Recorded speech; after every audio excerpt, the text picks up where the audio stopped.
Sleeps, Teresa. I'm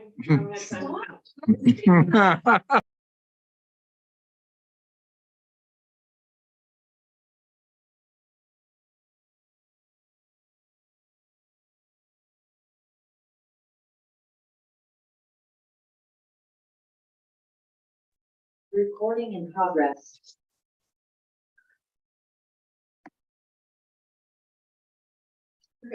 We're good. Okay, let's call this meeting, committee of the whole meeting for January 25th to order. I'd like to acknowledge Northern Rockies Administration Center is located at the heart of the Dene Cree and Danezau peoples of the Prophet River First Nation and the Fort Nelson First Nation. We further recognize the rights provided by our treaty. Finally, we celebrate the contributions and the enduring presence of the Métis people in the region. Please be advised that today's meeting is available to the public to attend virtually, is being streamed and recorded. We've got a new agenda in front of you, I think, with the presentation. So has everybody got it? I think I've learned to ask that now. Everybody has a copy of that. That's good. Adoption of the agenda, please. Moved by Councillor Goodwin, second by Councillor Dickey. All in favor? Opposed? That's carried. Is there any public on? No public? All right. So that will take us right to the new business item, which is the asset management overview. And I will turn it over to the CAO. Thank you, Mayor. So that's today we're doing, actually, it's a bit of a combo. It's the review of the IDC agreement and the asset management program. You see a bit of an orientation for council, a refresher for the returning councilors, and an update. So some newer information or updated information compared to the previous information that was communicated in previous meetings or previous processes like this. And of course, we're going to go through the asset management piece, and I'll do a bit of an intro of the asset management program from more of that global perspective with the organization. And I'm going to hand it over to Lou to get into the detail on the asset categories and whatnot.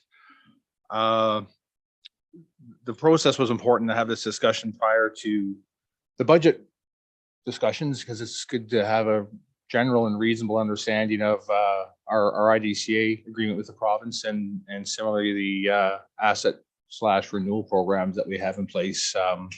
So you have an understanding how various projects and whatnot are determined and proposed annually, either for renewal or capital. As usual with these, it's being the whole meeting and whatnot. Just feel free to interrupt as I go if you have any questions, and require any dialogue or any further clarification. Next slide.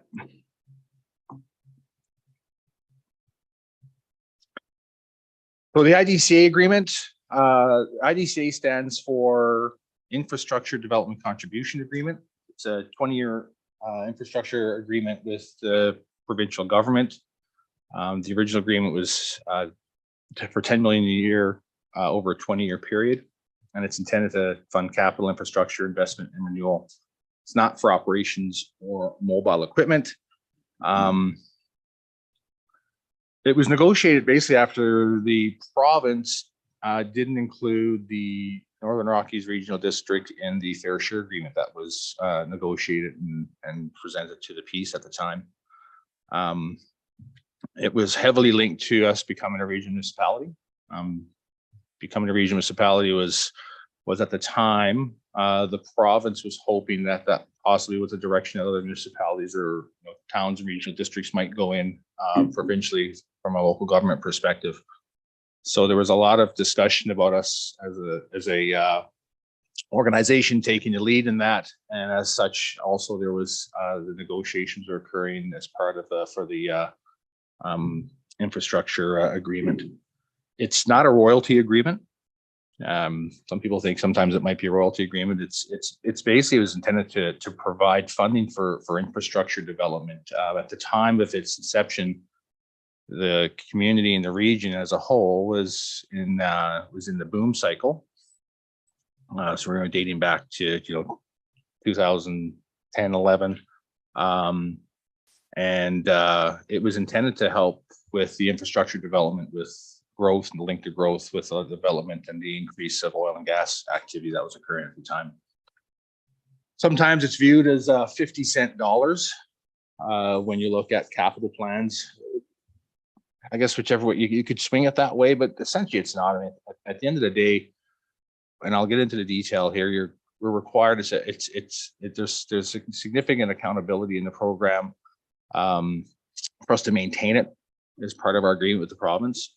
And at the end of the day, when we demonstrate that, we have certain needs from a capital renewal perspective based on the various plans that we're expected to provide to the province or required to provide to the province, it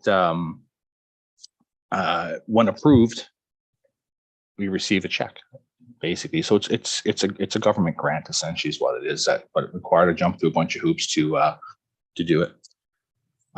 Just a bit of history. Business case for the IDCA was completed in 2011, so the peak of the natural gas boom, give or take a year or two. The agreement itself was announced in 2012 and signed in 2013. At that time, committing up to $10 million a year capital funding for 20 years, commencing in 2015. So basically, the agreement term is 2015 to 2034. There was performance framework that was completed at the time.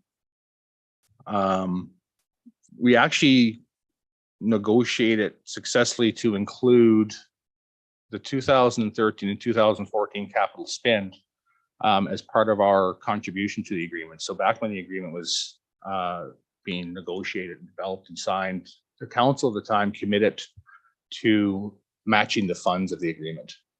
So if there was 10 million, so if we were receiving a $10 million check from the province and there was $10 million of a contribution for capital renewal and whatnot from the NRM, which would mean that over a 20-year period, $200 million from the province, $200 million from the NRM, specific to capital renewal. What we were able to do is, at the time, building the rec center. We did some significant work at the airport. There was the airport terminal expansion. There was the aprons 1 and 2 expansions that occurred. We approached the province at the start of the agreement, and I think the first year we probably had our management meeting committee at UBCM and stated our case to suggest that we feel that the agreement was signed at this time, those years our contribution should be factored in as our contribution, not just when we receive our first check, which was in 2015. So fortunately, they agreed to that, and as such, we're a little bit ahead of the game. Because when you build a $85 million rec center, not all of it went towards it, of course, but whatever that spend was at that time, we were able to include that as part of our contribution to the agreement. Some other just tidbits of information. There was significant risk review of the plan. MMK was brought on to ensure that as an organization, we were able to be able to financially maintain the plan and do what we say we could do. And as I said, it's only meant for renewal of capital, not for operations, renewal on capital and not mobile equipment. With the, here's a slide, there, Lou, I think, makes a difference, okay. The driving factors for the program, as I said before, we received our first payment in 2015, $10 million. With the downturn of the economy, the indicators were starting to lag, which were, the main ones were population was an increase and it was actually starting to decline. Transient population trends based on airport movements were starting to slow down. Back in 2012, we were the 4th busiest tier 2 airport in Canada based on aircraft movements, for example, and that wasn't the case in 2017. And natural gas production, so wellhead production was declining also. So the province in our discussions said that based on that, they were going to reduce their contribution by half, and that would be reviewed every 5 years. So in 2020, 20, the first, we received, the contribution to the province was reduced from 10 million to 5 million annually, which wasn't a huge deal. Honestly, it was actually a bit of a blessing in disguise, because from a matching funds perspective, a lot of our capital plans were based on growth. So with that growth would come additional tax revenue and cost, of course, which the $10 million in the province would have been good for that, and we would have been possibly contributing to 10 million at the time. When we started revisiting our capital plans, which we look at every year, the growth projects started getting pushed out. So getting pushed out past 2020 at the time, to 2025 and 2030. In some cases, we were able to take some items off the list, like a expansion of the water treatment plant, because we've actually done things since then to expand the capacity of the water treatment plant within it, for example. And so the good news is we wouldn't today be able to essentially afford the additional 5 million we're getting for the province and our contribution of 5 million, nor would we actually have, based on our capital plan, the ability to actually put it in buckets to say this is where we would invest those funds or have to use those funds for renewal. Now, that said, that was back in 17-18 when the dollar was worth more than what it is today. And of course, the past couple of years, and see as we get farther into the slides, especially the asset management piece, and even what our replacement value is, how inflation has impacted that. Right? That's a $5 million or even $10 million back in when the agreement was signed in 2012 is worth a lot less than what it would be today, what you can buy for that same money. Okay.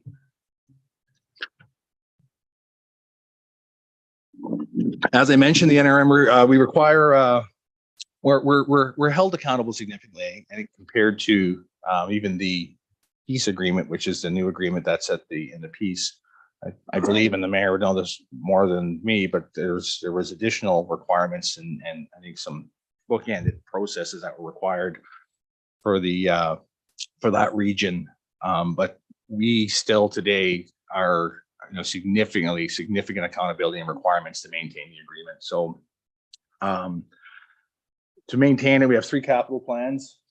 The IDP is a multi-year infrastructure development plan. So that's the 20-year plan. We submit that annually. We have the 5-year capital expenditure plan, or the CEP. And then our AIDP is the annual infrastructure development plan, which is a fairly significant in-depth document, which is submitted annually by the end of October to the province, which outlines what our plans are for the following year. So this previous October, we would have submitted a plan outlining what our capital plan was for the following year, and it all kind of ties together into all those plans. So does the multi-year development plan go beyond? Is it 20 years from today's date, or does it just go to the 20th year of the agreement? So in other words, is it getting shorter? No, 20 years from today's date. All right. So even after, there's an expectation that we do a development plan, even after the end of this term. Yeah. Okay. Yeah, we still provide a 20-year plan, and it's for our planning, we do it anyway. I mean, and we'll get into a little more detail with that later, but not required by other municipalities, but it's yeah. So each year when we submit our plan, that 20-year plan goes out at 20 years. Also, there's the annual submission of the infrastructure development plans to the AIDP, as mentioned, and then in June of each year, we also have a progress report linked to the AIDP. So every June, by the end of June, we're required to basically update our progress on what we said we would do. So the AIDP essentially says this is what we intend to do, and the progress report for that year says this is what we've done. And it's like I said, some significant reporting requirements as part of the process. The other requirement is we had to develop an asset management plan, which we'll get into a little bit later, and we start discussing that asset management plan process. Another interesting tidbit when I chat asset management is when we actually when the agreement first came to be, we were told that if you didn't use your funds, you lost them, right? So it was use it or lose it philosophy. the province didn't want the municipality having the ability to take those funds and, for lack of better words, bank them or put them in a bank account. They want to use them annually. We questioned that philosophy based on the fact that we were developing an asset management program, and that's essentially what an asset management program does. It creates reserve funds to help smooth out the future expenses and prepare for future expenses. It basically, it's like turning the headlights on and seeing what you have in front of you. So they were able to, they essentially pulled their horns back afterwards, and now what we look at and what they measure us on is ensuring that our reserve funds match what our plans say, and they link it to our capital plan, and we'll show you how our capital plan definitely can quickly eat up the funds that we have in our reserves. But not the equipment reserve. Not The equipment reserve, because Separate. equipment is not part of this plan. Mobile equipment, yeah, correct. Yeah. Sorry, Lou? What was the slide behind you? Oh, that's okay. We're doing, okay, so no, you're actually a slide ahead. Back.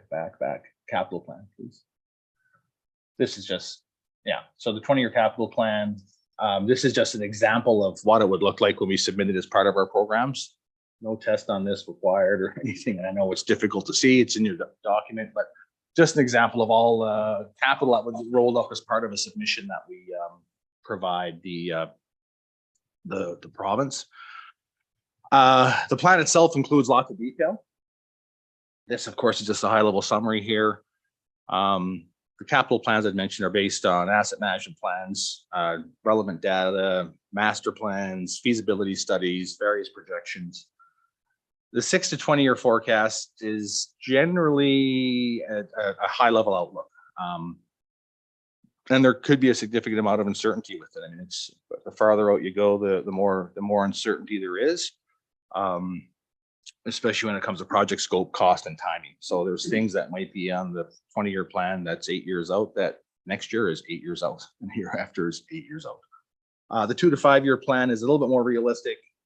Has additional developed scope and timing of, especially when it's multi-year programs or projects, sorry, which usually would include design phases based on current master plans, the asset management plans, and they're generally based on, you know, Class D or sometimes Class C cost estimates. So the again, very broad, plus or minus 50% when it comes to costing, but nonetheless, they're on the horizon, on the radar.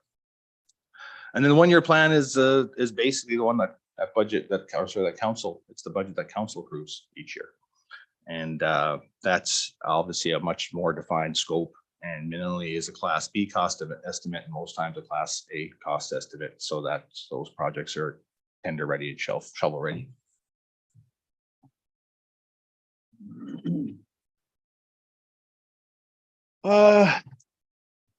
I touched on this already. The AIDP, the annual infrastructure development plan, is submitted annually by October 31st. The initial review is by the management committee, which consists of interim representatives, which in this case is myself, and we have a representative with consultants, so Alwyn Sunderland with KWL, and in the Ministry of Municipal Affairs and Housing. So currently it's Brian Bedford. He's the Executive Director, Local Government Infrastructure and Finance, and Tara Faganello is the Assistant Deputy Minister with with Municipal Affairs.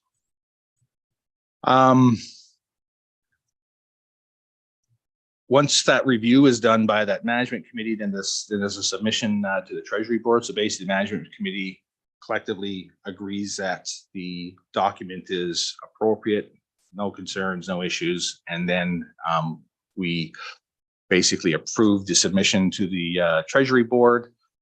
Treasury Board takes a review. They give their final approval. And when the approval occurs, we typically receive a check in June or July of the following year. And then, of course, I've mentioned the June 30th submission is part of our annual progress report.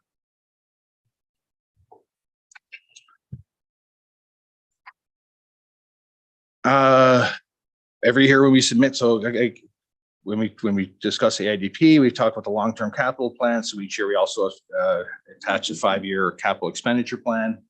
And as I mentioned, the multi-year infrastructure plan is the 20-year plan, which is updated every year. And as you had asked, Mayor, is it it's a 20-year plan each year going out. And this is just an example of some of the detail. Again, it's probably hard to see. You'll see it in your document. And when we provide that AIDP, it's a document that's publicly available, and it gets into some significant detail in terms of what we have planned to do as part of projects and whatnot. Okay, and then lastly, as part of this, we also, there's a reserves and surplus policy is adopted as a result of a need to better manage for long-term sustainability and increase our ability to utilize IDC contributions. So that's an endorsed policy of council. It ensures stable and predictable levies, provides for operating emergencies, finances new capital assets and asset renewal, and safeguards and maximizes existing assets.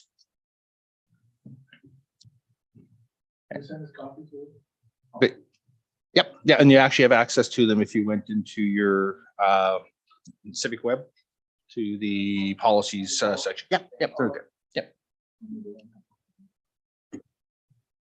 We can help with that. Yeah. So this one, and we'll chat about it after. The asset management policy is also on there too. Any questions on the IDCA? Okay, moving right along. Okay.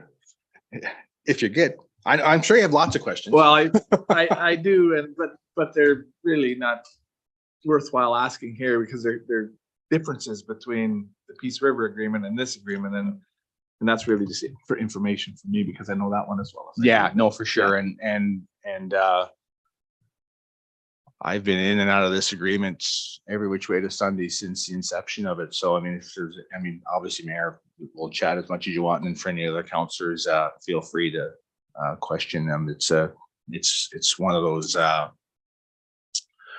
It's a fairly in-depth process annually, and we're fortunate as a region to have it too. Asset management. I'll do a bit of, like I said, a bit of a global introduction. I'm going to hand it over to Lou for the specific categories. So what is asset management? Just a quick little education asset management. So it's the process of making informed decisions regarding the building, operating, maintaining, renewing, replacing, and disposing of infrastructure assets. The objective is to maximize benefits, manage risks, and provide satisfactory levels of service to the public in a sustainable manner. Go to the next slide. Simply put, it's a program designed to support sustainable service delivery. So in layman's terms, so it provides processes and structure to achieve service levels, monitor performance, and make informed decisions. Assets exist to provide a service for roads, for example, for vehicle travel, water plants for water, pool. Any of the services that we provide typically require an asset to provide that service. And even if you receive grants and things are free, nothing's free in life, because it's still a cost, a life cycle cost. And I usually use examples or pick on the water park lots as an example, a wonderful piece of infrastructure for the community.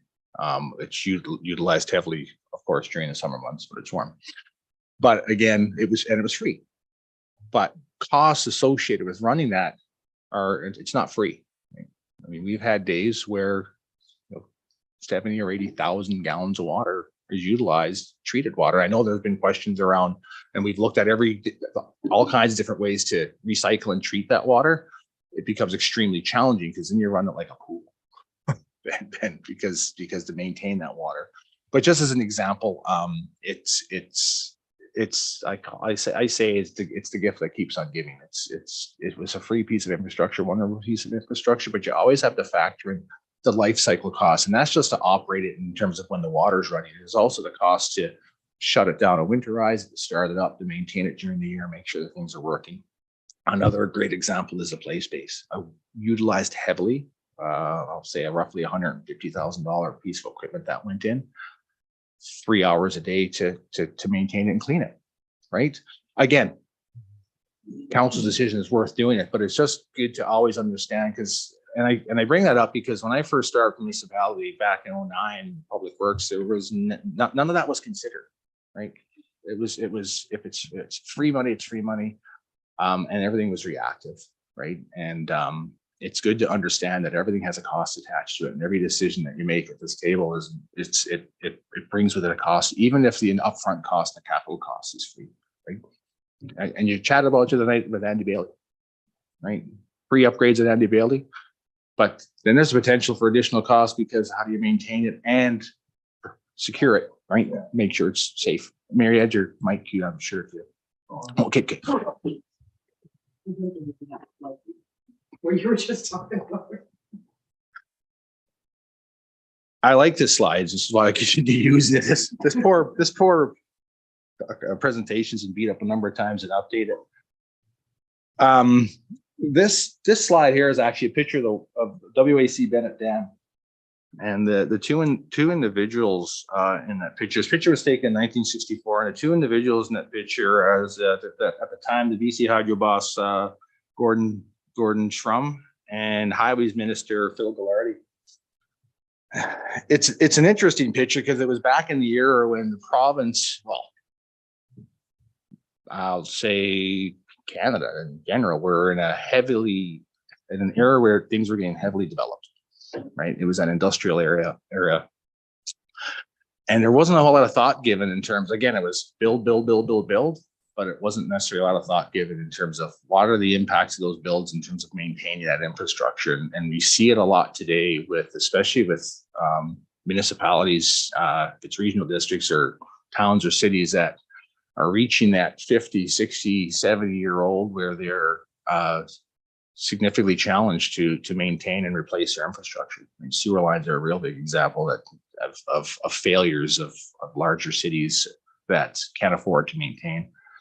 So I like this slide to the fact that it just,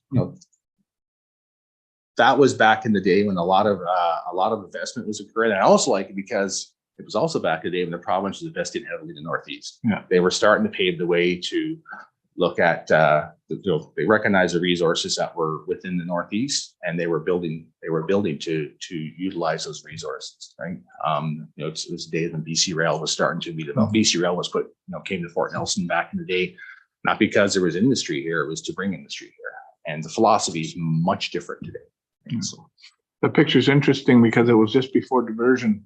You can see that the diversion tunnel, and when they divert, that's a major milestone, right? When they take the river and they put it in the tunnels and divert it around the project site. So that's because you can see that the tunnels have no water in them yet. Yep.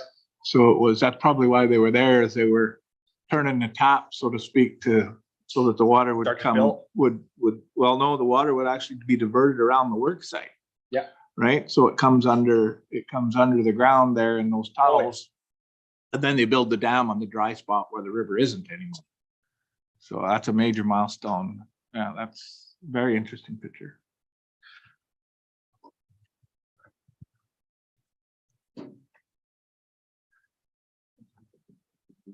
Yeah, me too. I love, I always get dragged back to my roots, which is building and digging and whatnot. Prior to asset management, I touched on it earlier. Prior to asset management, the NRM basically had nothing. It's as simple as I can say it. What's that? It was all reactive maintenance. So when I started out over in Public Works and met Luann for the first time, at the time he was clerk at the time over there in 09, it was where's our purchase order system? We don't have one. Where's our work order program? We don't have one. How do we determine what projects we do? We just meet and discuss it. And literally the roads program at the time was a council resolution that said east to west, start at East Sub and start working your way west to fill in the ditches and do curb and gutter. Because of the assumption that was made that the areas that were currently curb and gutter, i.e. Angus or Tashodi and whatnot on top of the hill, were going to last forever essentially because they never had to be touched, right? So it was nothing. So there was open ditches. Yeah, that determination was made a long time ago. You'll get new asphalt. So yeah, so it was completely reactive maintenance at the time. Asset management today, next slide. Asset management today, we have a robust asset management plan. I mentioned before at council that we were awarded the CNAM award back in 2016 for our asset management program and our plans and some of the unique aspects of how we developed our program. When we did develop our program, again, it was a requirement, which was good. So it was being able to support that requirement, why it was important to council, but it was linked to a requirement to maintain our agreement. So there wasn't a lot of resistance, because if you wanted your money, you needed to have a program that would demonstrate we're developing it. And the good news is it didn't have to be done and dusted at the time. We were able to show our strides and our progress in the development of it. And the areas that we focused heavily on at the beginning were roads, water, and sewer. Mainly because they make up the majority of your infrastructure needs, and we need to start somewhere, and we want to eat the elephant one piece at a time. We had, I mean, the airport's a white elephant and a money pit. The mobile equipment, we already had a bit of a program in place in terms of an annual investment for that. That was okay. Buildings, facilities, an animal upon itself. So we really focused on the roads, water, and sewer at the time. Sewer, we were dealing with a number of issues with the province related to our permit requirements. Councillor Grewing and Councillor Souls can attest to that. So significant amount of work at the time was in combination of understanding what we owned and what we had and what the condition was. We were also doing things to meet the needs of the province, or well, I shouldn't say needs of the province, the requirements that the province put in front of us, and the not so pleasant letters I had received as a director of public works at the time. So that was our Councillor Rogers said he'd bring me cake. We'll file it. And if we should.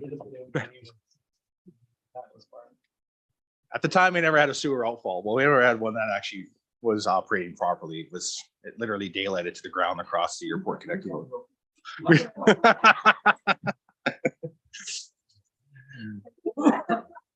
So what you'll see when Lou gets into some of the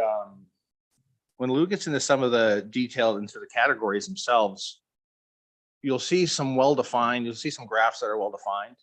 You'll also see a couple that are updated. So sewer, for example, has 2 graphs because we're going to recommend, and again, the information specific to the asset management program. We'll get under the hood in detail with this later with council and get really into the nuts and bolts of it. But recommended increases for annual investment to maintain, because things don't stay the same with when it comes to the inflation. And in the case of sewer, one of the challenges with sewer is when you increase the infrastructure you have to maintain your system and to meet the permit requirements of the province, well, then that increases your annual investment to maintain. Because when you build a sewer outfall, or when you build a headworks, or you build a UV plant, those items need to be replaced, and we have a plan for that for down the road. So we'll get into that when we get into the detail. Generally, in terms of asset management plans, we have 7 essential elements and how you develop it. The first thing you need to do is you need to understand what you own. So you do an inventory. Again, when we first started, besides what was up in people's heads, we never had a good understanding. Our GIS mapping never had good information. We didn't understand. We had an idea where things were. We didn't know the size. We didn't know the age. We definitely didn't know the condition. So first is to do your inventory. Have an understanding what it's worth. That's evaluation, because you have to understand what that replacement value of that equipment is to determine how much you contribute annually. What's the condition?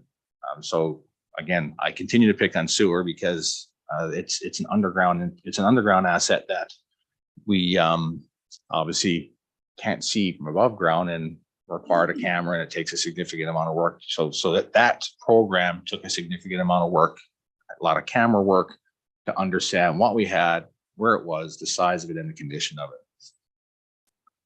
From there, you determine what needs to be done and what those levels, the service levels determine that. And typically water and sewer is relatively, I'll call it simple. It's expected that when you turn your tap on, that clean potable water comes out, and expect when you flush a toilet, it goes somewhere. So it's, Get that wrong. yeah. There's a, yeah.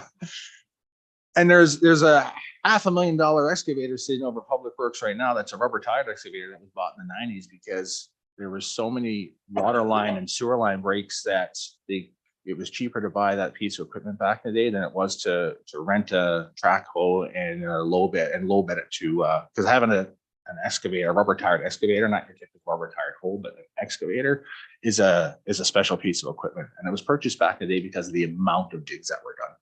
Every week they were digging a hole somewhere. Roads a little bit different. We'll get into that. When do you need to do it? So it's a risk assessment prioritization. There's a linkage to the two between the service level. If you want to say you want to have water lines that provide potable water to a house or to a business, and you want to have a sewer system that's operational, then we need to make sure that we react or proactively replace that infrastructure when we determine and feel the end of life would be. And again, that's when you start talking 20-year plans or going out farther. I mean, water lines, plastic water lines can last 70 or 75 years. So that's how we project that information out. All we don't know is the water lines haven't been, they haven't been around. Those plastic water lines haven't been around for 70 or 75 years. So we're not quite sure if they're going to last that long, or they might last longer also. So, but at the end of the day, the intent is to replace them before they start to fail. And because then we don't meet our service level. And then of course from there, it's what are the revenue requirements. So it's sometimes it's basic math. I mean, if it costs you extra replacing, it's going to last 50 years, and you divide the replacement cost, what you feel it is going to be, and then divide by 50, and that's what your annual investment is. Or in some cases too, there's maintenance with that. And then how do you plan on paying for it? And that's always usually the $1 million question. Or in our case, if you go to the next slide, the $1 billion question. So our asset inventory, here's a breakdown of our tangible assets. I used to always talk about we have over $500 million worth of assets. Well, that number now has reached over $1 billion worth of assets. And a number of factors influence that. Mainly would be inflation, of course. We're busy scrambling to work through the numbers again because a number of things have happened in the past 3 years that have thrown a bit of a curveball in our plan. And a pandemic, which significantly impacted supply chains, which increase costs, it's, of course, supply and demand. Demand of labor and labor forces are a lot less than where they were prior to the pandemic. So costs for contractors have gone up. And then additionally, when we were building the system, as I said earlier, we're building the system back a few years ago. So back to 2014, originally, we focused on those three main areas. So since then, our asset inventory, it's more refined today. So those are the things that, for lack of better words, help increase what that inventory and replacement value is. I think we've mentioned it before. This value isn't what you see in the books. This value is based on what the replacement cost would be if we were actually to replace that in today's dollars. It's not what the actual value of is it on the books, because the value in the books looks at what it's valued at based on depreciation through a tangible capital asset process. So, but significant amount there. Put it in perspective in terms of our asset value per capita. Where a lot of times we're compared to our to neighbors or other municipalities based on population, and when you look at budgets and costs to operate, if you look at our value or our net book value, and you look at our population, you do a per capita calculation, this information is a little dated and but we're going to still sit up there somewhere where it currently sits. Out of the 163 municipalities, we're ranked about number 4. And again, a lot has to do with the fact that our area, the services we provide, and the fact that we actually have a fairly small population in comparison, right? So it was. I'll just jump in on that. That's really an interesting graph to me because for one, I sat in on this process as much as I could as we were going through my years on council. And it was quite, we were puzzled a bit. I was puzzled a bit as to what its value would be in the picture of the Northern Rockies, because now we can look back and see there's a really great success story in our community, and yet it's not the kind of success story that the average citizen understands, and we don't display it, and it's hard to talk about it unless you have a business mind in the first place. But when you start to look at, when I've had conversations with on the government side with it, I can see now why it doesn't matter that we started out with one form of government and then switched over to the other in the province. This system we're almost like a test case that's working well, and we've been monitored for years and years and years. So there was some worry when our economy started to fail in this area as to whether or not the province would be willing to continue to engage on this. And in those discussions, there's no hesitancy whatsoever to continue on. And so you can see why, because imagine looking at this from the provincial government's perspective. Start looking at a community that now has an asset management plan and a funding mechanism for working toward capital investment. And there's less surprises that come out of a community like this coming to Victoria with the hat in hand to try to figure out to fix a problem. It's actually a really good structural system. I think that because we were very early in the game with both IDC, with the asset management and having that IDCA as a backup, it has put us in a very good place. Because you remember that the original rationale in the very beginning was that the Fort Nelson area, the NRM was seen in the eyes of the province as a service center for the northeast, the far northeast corner. Because imagine what it's like now to service industry out of Fort St. John. If industry goes in this area, it has to be centered here. So anyway, I think this is just a really good success story overall, but hard to, how do you talk about it in your community? How do you make it famous? Okay, so I'll try to articulate what I'm thinking. So are there dangers in, as the amount of money grows in the asset management, the reserve funds and all of that, is there a danger in being too successful? I don't feel so. And you'll see when the graphs come up, the numbers aren't going to grow. They're actually going to go down. We're actually going to have to increase them. And we're going to have to, and unless the indicators support the increase from the province, which if they do increase, I mean, because that gets reviewed in 2025. So every 5 years now they're going to review. They've indicated that we're not going to go into lower in 5 years or 5 million. Sorry, they're going to commit to the 5 million no matter what. And then the indicators will determine if we go up or not, which the review is in 2025.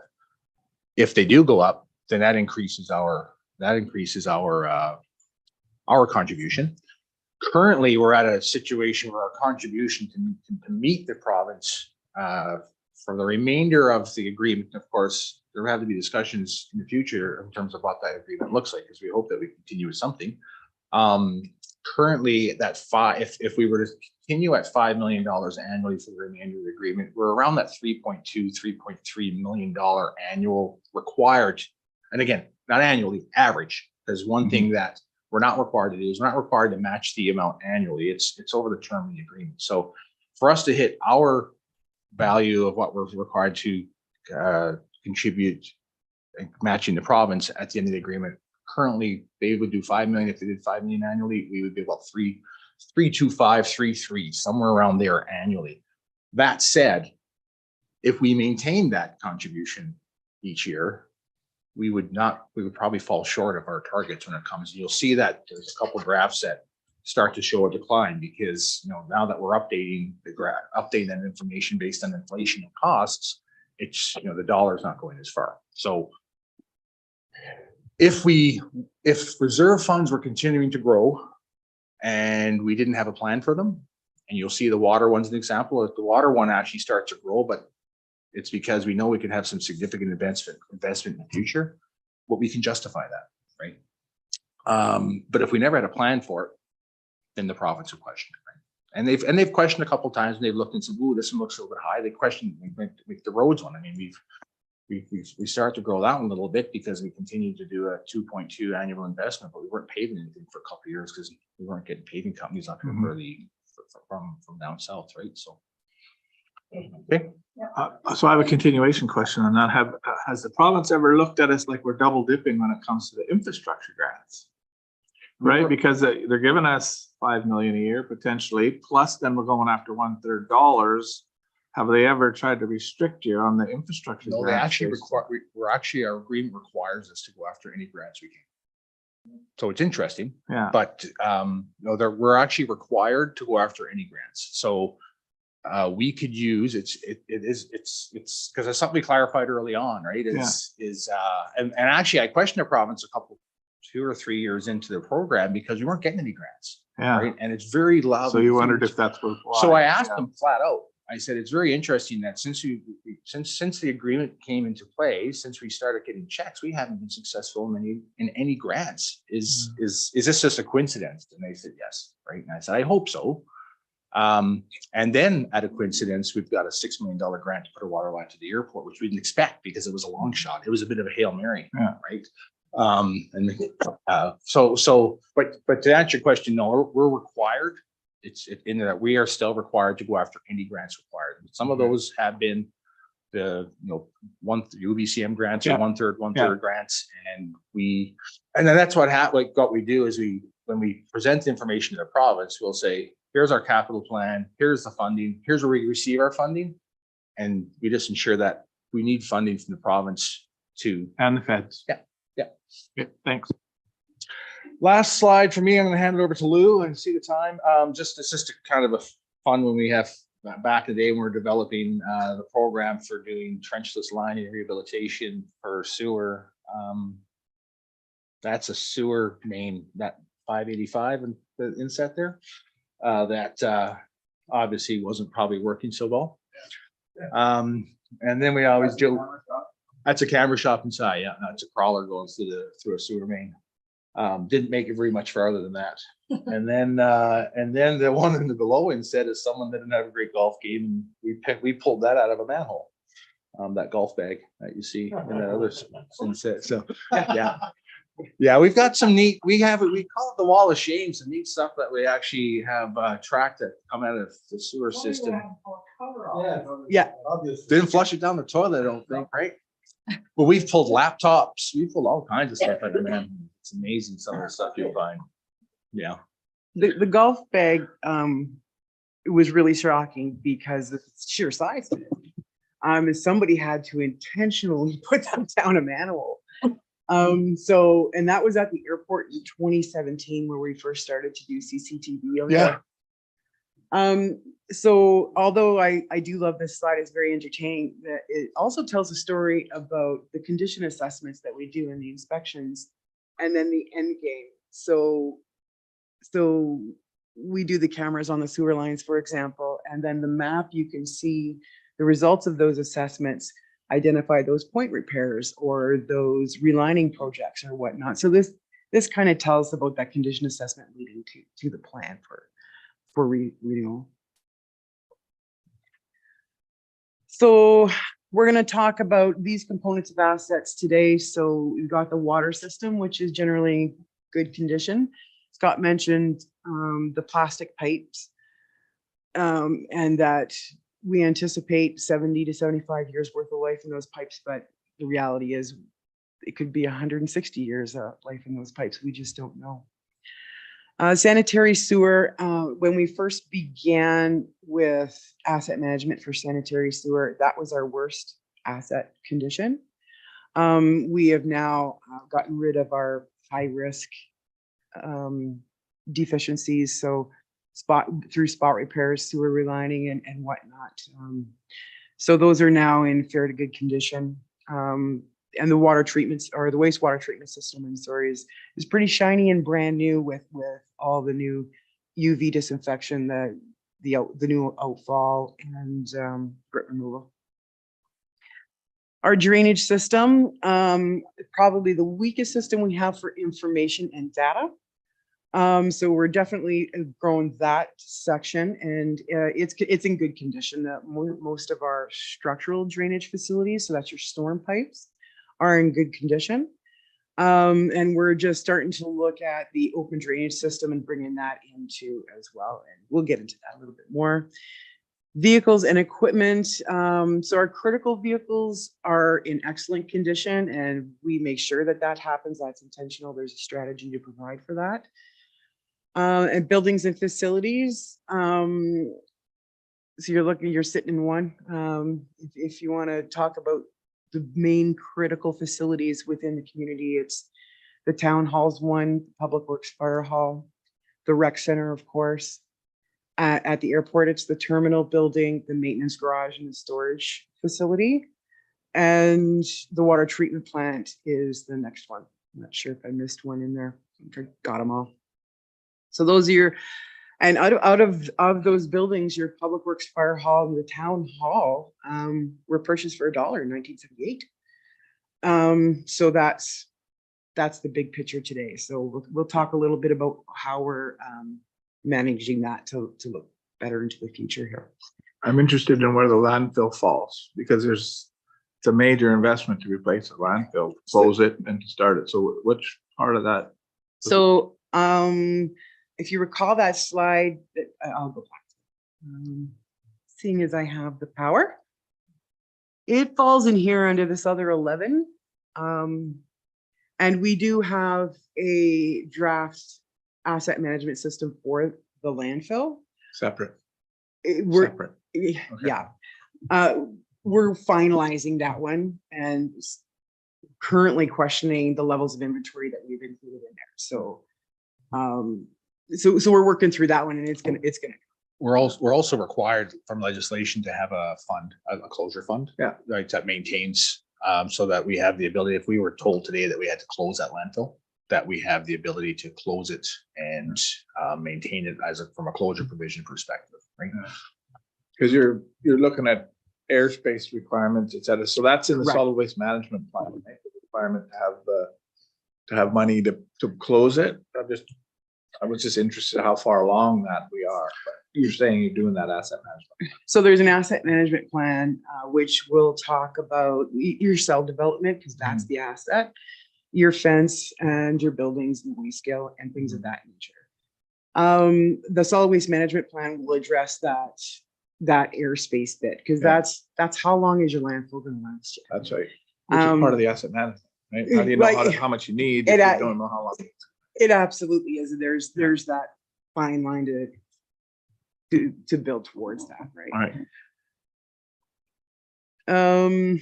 So that is there. Short of it is the solid waste one is pending. Went too far on the slides. So, and continuing on with the buildings and facilities. So the buildings and facilities are in good condition, but that's primarily your rec center, which is a brand new facility. So that's why it looks good from a percentage level. And then the airport, these are your airside assets. So your runways, your aprons, and your taxi lanes. So when looking at the roads renewal program, so I have to go to my paper here so I can read my notes. Essentially, we have an annual investment of 2.2 million for roads, with 1.5 being asphalt, 500,000 being for gravel roads, and 200,000 for your cement infrastructure, your sidewalks. So that totals a 2.2 annual reinvestment. The asphalt at 1.5 million includes 52 kilometers of asphalt roads. 500,000 provides for 500,000 provides for 150 kilometers of gravel roads. And then your concrete sidewalks, there's approximately 25 kilometers of sidewalk and road. So this is a renewal program, not any kind of an expansion program. So this is It's just existing. replacing what's existing, Correct. right? So if you're gonna take any of the gravel roads and try to make them, that's a completely separate process. It's a different, for example, and I'll throw out seal coating. If we actually do an option for seal coating, that's a whole category within it Mhm. because it's not gravel roads and Yeah. it's not pavements. So we have to develop that level of service for Right. that application. Okay, thank you. For your roads, so essentially we have our renewal expense forecast. So the large wide bars are what we intend to spend in each year. The year-end renewal balance is the blue line, the dark blue line, of course. So that's how much we have in the reserves. And then the light blue line is our annual contribution. So you can see in 2030, it's going to go up by a bit. And then again in 2040 in order to keep those reserve levels sustainable. So with respect to roads, the big expense there, asphalt, of course, is your big expense. The market conditions fluctuate with annual increases. Our actual road performance, the asphalt's lasting longer than we anticipate, and we like to blame that on our crack sealing program. So the more we can manage the water off the roads, the longer our roads are going to last. And that's just the basic 101 of roads. The other bit, and we'll talk a little bit about this when we get to the storm and drainage plan, is that ditching bit, because the ditchings are critical to those roads and making sure that they keep their structure and infrastructure. So we'll get there. Right. Okay, go ahead. Where does the community trail road system fit in? So that's part of the sidewalk condition plan. So it falls under this. Okay, thanks. So I had a question about whether or not we're in competition with the highways department or whether we're piggybacking with respect to asphalt and the cost of asphalt. For tenders? Yeah, and the availability and, are we in because they use a lot of asphalt every year. And so the price of it can go up or down based on what they're doing and whether or not we're piggybacking with them or whether or not we're actually competing with them for product. We've tried to piggyback off them. The last time we did, we had to tender in order to get the tender out for the work to occur that year. We couldn't wait. So it's very difficult to have that government to government coordination for things of that nature because they're working off their federal protocols for procurement. So we haven't been able to get that aligned. There's been attempts to try and align. Scott, you can probably talk to that one as well. It's been brutally painful to deal with, to say the least. Process. Well, the partnership with basically the only ones you'd really partner with is the feds, and they've only been recently doing it recently. So working with the feds has been great, and that's not an issue. Timing's a bit of an issue. It comes down to the service provided by the paving companies is a bit of an interesting program, to say the least. We've had it set up where, so typically we've been serviced by DGS Astro or, DGS Astro. Yeah, that's it. I was just trying to find what the new name was this year. Harris Construction. And the other game in town typically is Peters Brothers. And I'll go back to probably 7-8 years ago when we had a bit of a fairly significant program. Peters Brothers is up here doing some work or planning on doing some work because we can never get them up here. And it has usually to do with aggregate supply and mobilizing an asphalt plant. So what usually happens is unless there's a significant volume of work, you're only typically getting the one game in town, which is DGS. So the one year we thought, wow, perfect. We had conversation with Peters Brothers. They came and they met with us. We looked at the work that had to get done. and they didn't submit. And for whatever reason, we have our suspicions, but there's discussions that occur. So then pick on last year, for example. So Peters Brothers doing significant work up the highway. Well, DGS is purchasing their asphalt off Peters Brothers because they didn't bring a plant up, because the plant that used to be here is moved. So you're trying to piggyback off of that. So it just, we've looked at every angle that we can, and we continue to look at them, but we've hit roadblocks each time. We've great conversations with George and the feds in terms of process, trying to connect the dots when it comes to Peters Brothers. And if anything, the province is going to do limited work up here. Well, they're usually piggybacking off of us. So if you look at a couple of terrible areas on the Alaska Highway in front of the Airport Road and stuff, they have really no intention of doing anything unless we get a paving crew up there. We tell a paving crew to fix it, and we send them the bill, being the province, right? So, Okay. what's that? Oh yeah, oh yes, absolutely, no issues that way. And they're willing. I mean, last year it was in the plan to that area in front of Airport Road, right? Yeah, 2 years that's been in Yeah. the plan. But of course, last year we finally got some paving going, and then the bridge went out, and then we couldn't go. All right, I'm aware of time. It's 1 o'clock, so I don't know if anybody has to dash off, or because there's still a significant amount left here to do. I will, so I tell you what, I'll hit the high points, and if you have any questions. Well, it depends on the availability. Interrupt I look at- Can you stay? No, But I'm wondering about that. You stay? It's always been a problem, and are you, has any of our, next, both. Oh, yeah, no, one. Brenda's on. Danny, are you Sorry, okay to Brenda. stay? Brenda, are you okay to stay? You bet. I'm listening. Okay. So don't speed up too much. It looks like we're all able to. Wonderful. Sorry. Oh, yeah, no, I'm wondering about asphalt, like, do we have, the aggregate supplier, are they local? No? But the challenge with aggregate supply is it's a fairly specialized, refined product to have that aggregate. Like we don't have asphalt aggregate quality at our gravel pits that we have. So it's fairly limited to what's available. The feds do, and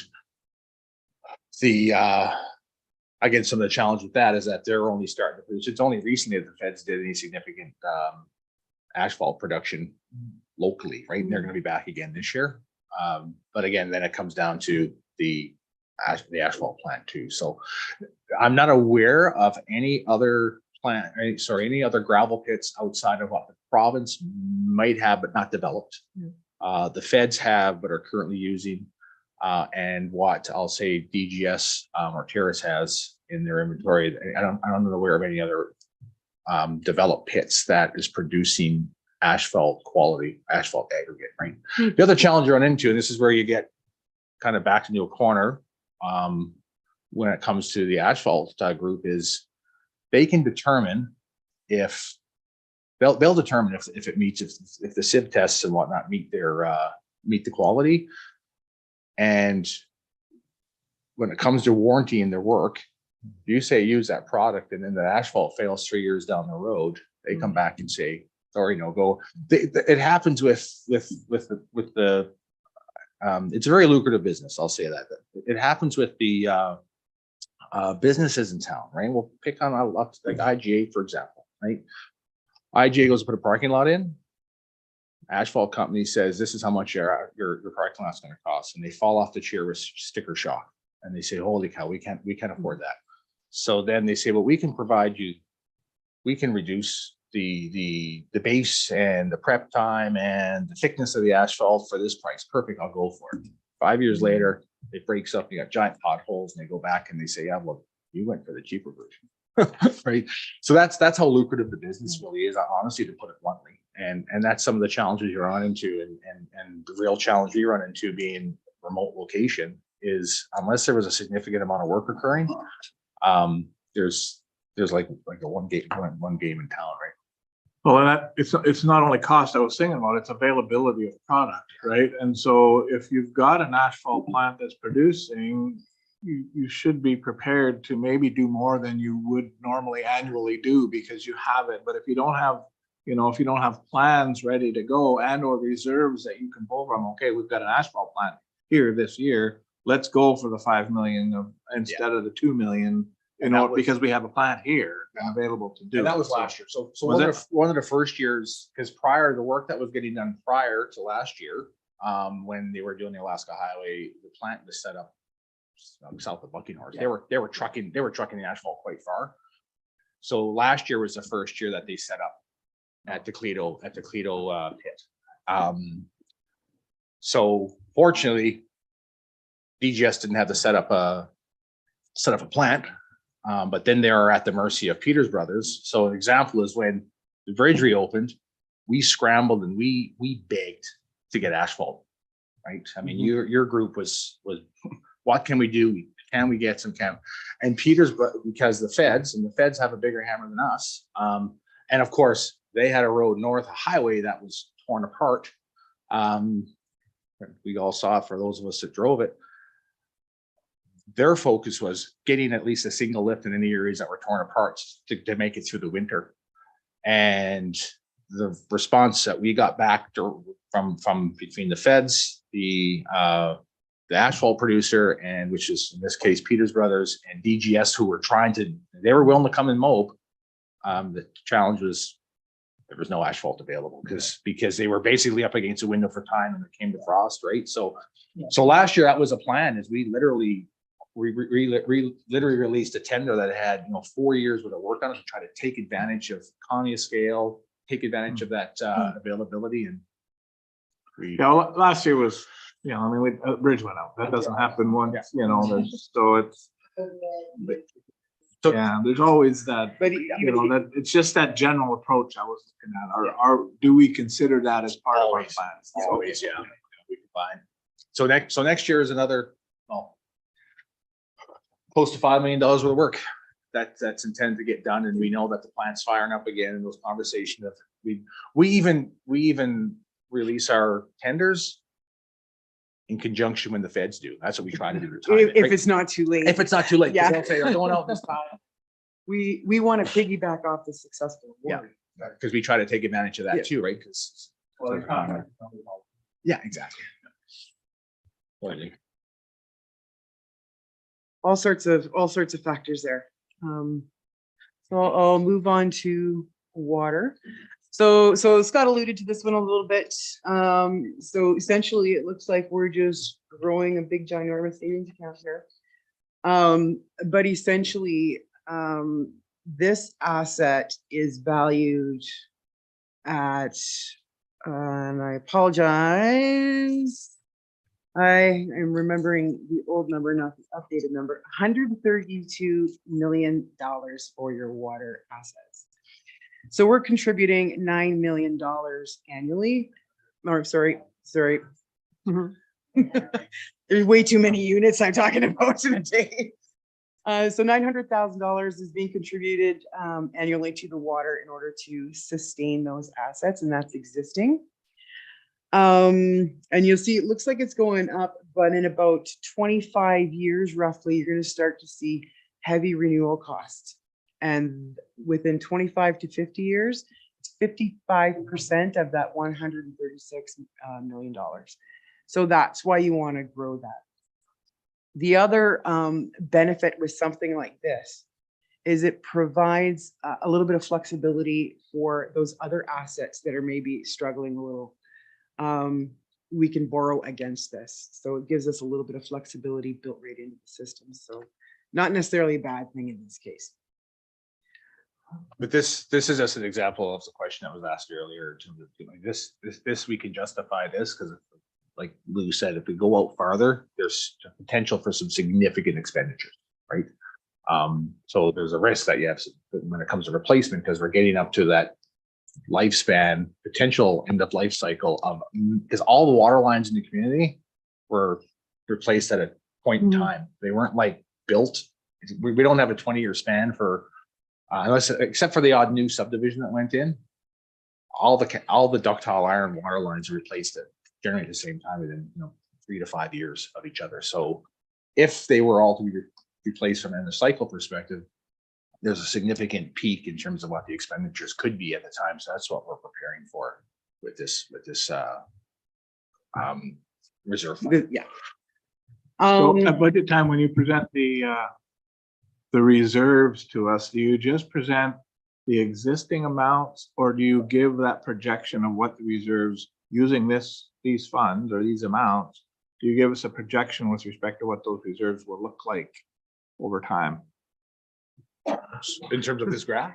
no, Well, it's a combination of this and what you present to us at, Yeah, the intent would be to provide what we can. You'll see actually a couple of categories that don't have a graph because we're still working on some of that detail, but we know what the minimum provision is. But in this case, yes, absolutely. I mean, that's part of that discussion. Like the annual investment here being 0.9 or $900,000 annually would be, we outline what the projects are, and then we can provide a graph like this to say this. the reason I say that with respect to the budget and what the reserves, I mean, that there's some flexibility with respect to what you put. You've got what you expect you want to put away every single year, but depending on the tax year and depending on how things are going, Absolutely. right? That might not. And so understanding what the expected rise of the reserves would be over time. Otherwise, I got to keep this and I got to add, in my head absolutely. as I look at what the reserves are looking like when it comes to the budget time. Yeah. So I'm And- just and wondering we've- if there's correlation here. Yeah, and we've done that in the past where we look at it and it comes down to risk and that's Yeah. part of that conversation, Right. right? We look at what that final tax levy would be All right. if you need to maneuver those funds. Yeah. So with respect to the water assets program in itself, it includes 85 kilometers of urban water distribution, and not including the line to the airport, 1.9 at the airport. So in total, there's 87 kilometers of water distribution line. There's 10 pump houses, 4 pressure reducing valves, 3 raw water reservoirs, 1 intake well. And I'll just touch upon the intake well because you're going to see a request in that this year. It's time to do a full on assessment of that intake. It's extremely critical to the water. Without that intake system, we're not getting water from the river. So it's time to do that critical assessment and take a look at what kind of condition those pipes are in and the mechanical pumps and motors and valves that are contained within the well itself. So that you'll see, that's a portion of this 2023 ask. And then this 2025 ask is related to potential recommendations that reasonably anticipated coming out of that report. That report hasn't come in, but this is a flag, that 2025. So that's going to happen this year. There's 5 treated water reservoirs, 373 hydrants and valves, 516 mainline valves, and then 457 ICI connections. So that's your water meter system. Any questions on all of that? For sanitary sewer, this is where we're heading if we kept our original $600,000 sewer renewal amount. Not awesome. I'll go straight to what we're proposing to renew it to $1 million, and that's the different picture that 400,000 annual provides for us. So for sewer, there was a couple of big hits we took last year. So one was we planned for that 44 sewer renewal, which was a big ask from the sewer program anyway. But then when the tenders came in, market conditions had significantly enhanced that project budget. So that those numbers are significantly higher than originally planned. In addition, the main replacement and renewal associated with 40th and 52nd was a $1.2 million capital project that wasn't in the plan. The bits that were in the plan were renewed prematurely. So those were hits that's part of the risks that we have, and this is going to help us sustain throughout the future. And these numbers are based on the fact that we would have to replace it all at our own cost, no grants. So if there's grants, this looks better. 100%. Right, okay, thanks. Well, maybe not 100%, funding percent.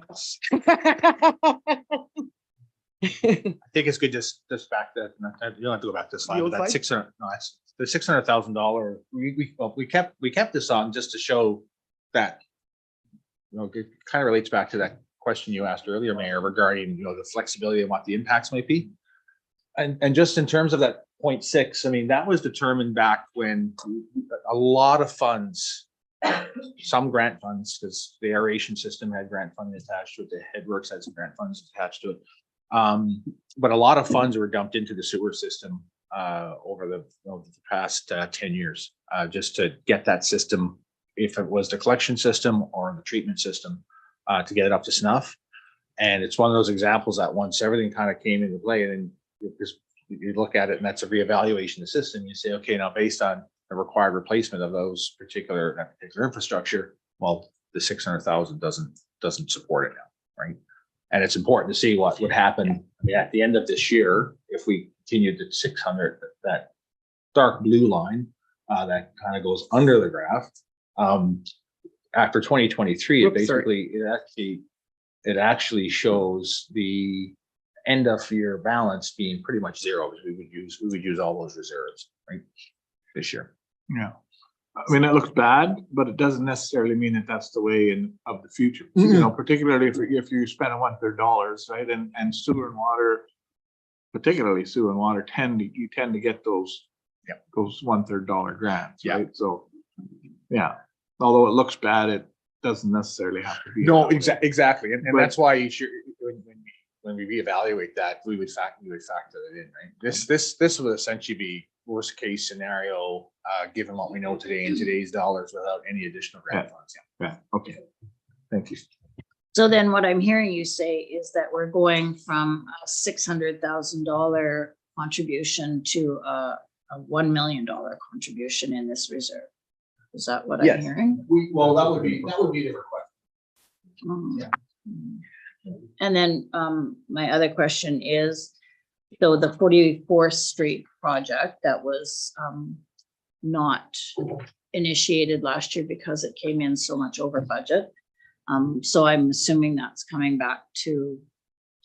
It's out for tender now, so we should have an actual contract number for you.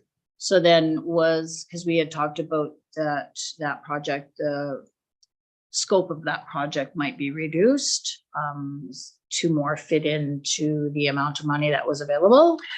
Did we do that, or you don't want to speak about that right now? We'll talk about that at the budget process. Okay, so we reduced a little bit of the scope, but we changed the methodology. And and a little bit of the design, because the services are now straight across. There's no bends and there's no angles on them, which provide for cleaner trenching. The backfilling materials were reduced simply because we're going to reuse more of the existing. We are putting additional specifications and requirements associated with the road and making sure that the compaction's very strong. We're concerned about settlement, so we want to make sure that we put the controls in place to make sure that the road stays in place and then pave in 2024. Okay.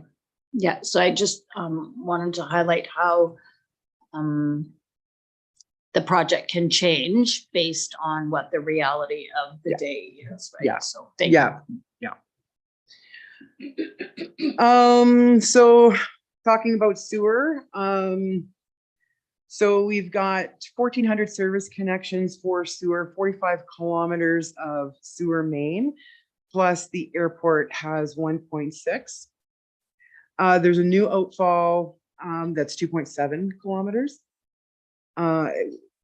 3 lift stations, so that includes the airport. So Cordova, Nahanni, and airport lift stations. 520 manholes and 2 storm retention ponds. Station? Lift stations. So if gravity can't get the wastewater to the treatment, How many do we have? Two, Two. three, sorry. Okay. Nahanni, Cordova, and the airport. Okay. The airport's recently updated, so it's bright and shiny and new. The Cordova and Nahanni Cordova's fairly new. It came in 2010, was that South Industrial, 2010-ish? And then Nahanni right now, we're actually in the middle of doing some renewal activities on those pumps and building some redundancy in because they're so critical. So it's time to rebuild and, Size of the outfall? You recall? oh, 12, 16? The outfall, size of the Size of the line. I guess where I'm getting to, it doesn't matter if you don't remember, is because you'd remember it if you are able to answer the next question. That's whether or not we've got turbine in it or not. no, We do not have turbine or No. outfall. The outfall goes to the river. yes. Okay, thanks. we did look at turbines, yeah, it's just the benefit. Yeah, the cost and the volume just, it didn't. based Yeah, the on volume The wouldn't design be and the there. installation cost didn't play out in terms of what we would have got from it at the time. It is this, Maybe in spring for shed. yeah, and the system size, it's sized for growth, so essentially we can double. I we can't can double- recall how big it was. It was such a big part of our lives for so long. I can't believe it.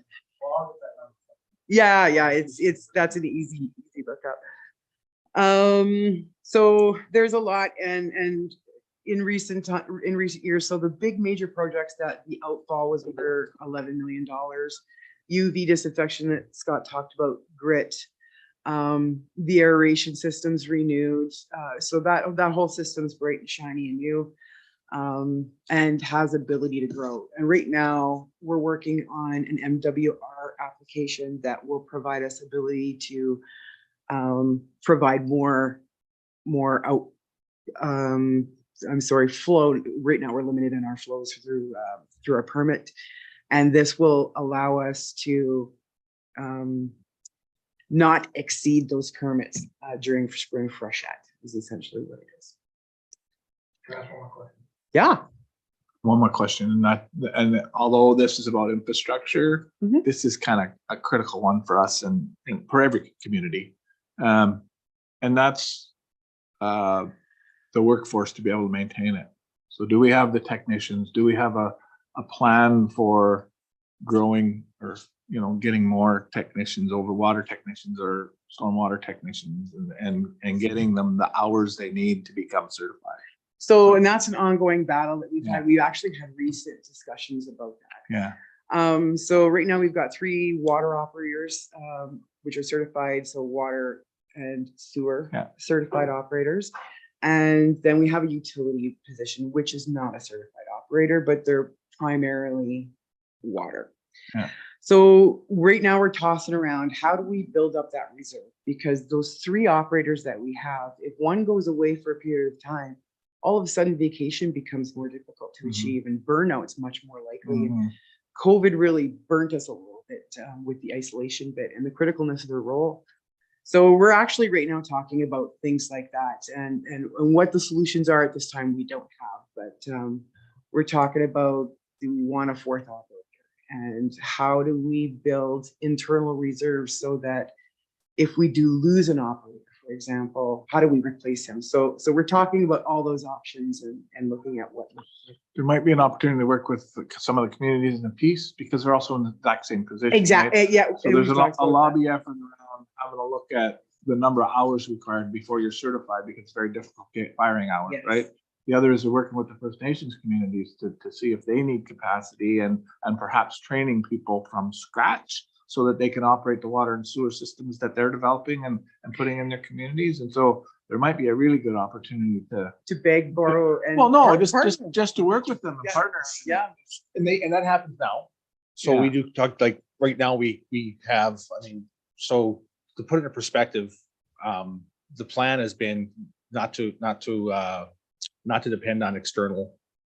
When I say external, put a posting out and hope we can hire someone who's Right. trained, because we know that's not an option. Yeah. So right now, all of our operators have been trained internally. Right.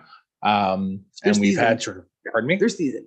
Well, they're all Yeah. trained internally, so a succession plan, right? Yeah. So that's in process right now. We actually have a program where, so that utility operator that's in the utility position right now will get the training from scratch, and then they get the firing time on their own position. So when they get the ability, so the two, I'll call it, younger operators, for example, came up through the utility program, Yeah. and they started from scratch, because we knew back in the day, especially in the oil and gas industry, we were losing the operators for treatment plants in the oil field, right? When it comes to First Nations, we do have those conversations. So we provide the water to First Nations, so they just look after basically the distribution piece of it.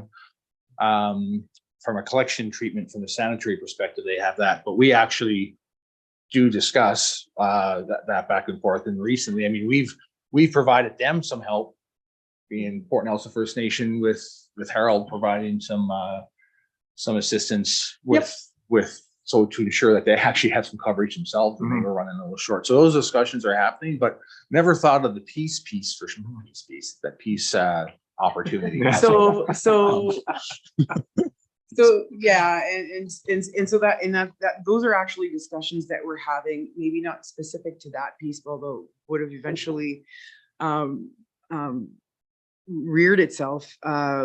Primarily, we have Dawson Creek in mind because they have a very similar system to what we have.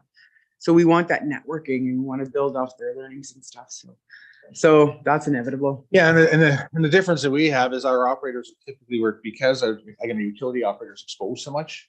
We utilize that time as their firing time when they write their test, right? So and then the other thing with it too is we have a qualification program that we put in place a number of years ago. So if someone is not actually directly into that role, but to entice an individual to actually could take training and get qualified in certain things, we actually have the ability to top up the wage a bit so that that carrot is out there. So instead of saying, well, why would I do this today? We have operators and it goes even with our equipment operators. We have equipment operators that are laborers that are learning to get their Class 3 driver's license, because if you get that, it requires that, it allows that backfill ability, right? And they get a little tiny bump in pay, 50 cents an hour, for example. That is that little bit of gives them a little bit of extra push or initiative to train, just because we have to build within, because we just know we don't have the luxury otherwise, right? Yeah, no worries. We've had these discussions, but I know for yourself, Mayor, I mean, coming up, you haven't been exposed to that. So And they're critical. And to me, they're very critical. We're in the business of sewer and keeping people safe. yes, right? And absolutely. nobody wants to go to Boston. No, exactly.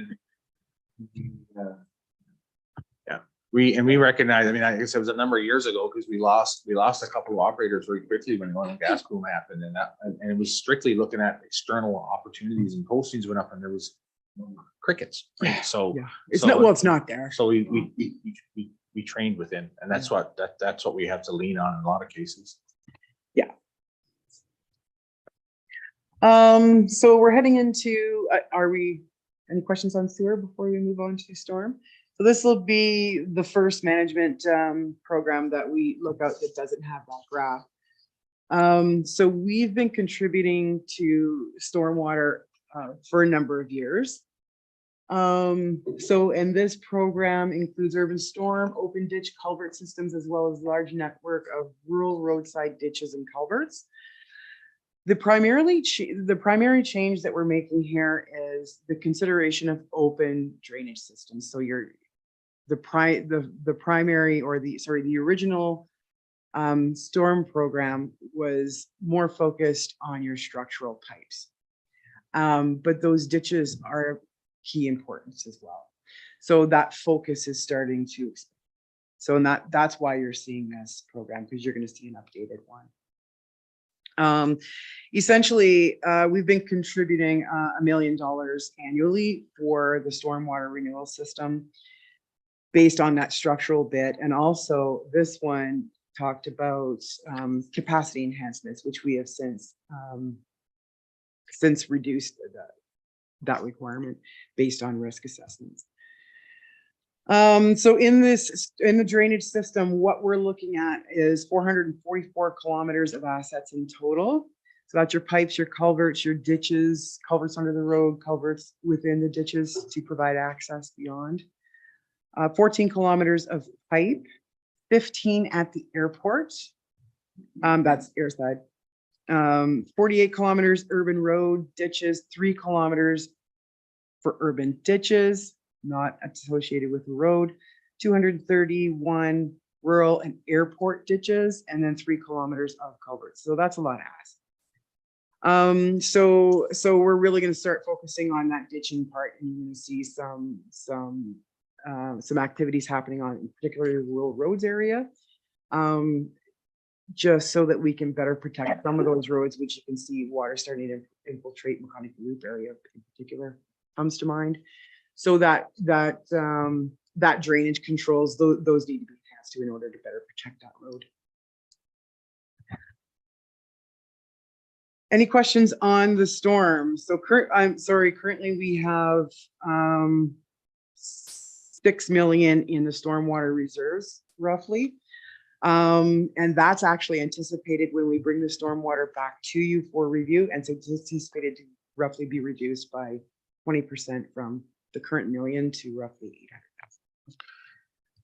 One of the important pieces of this one here, and this comes down to service levels, is what level of risk are you willing to, council willing to accept, right? And this is where there's opportunities to reduce it, because when the original program came in, you get engineers take a look and they say, here's your 1 in 200 storm events. And at one point we were at 3 million annually is what I suggested.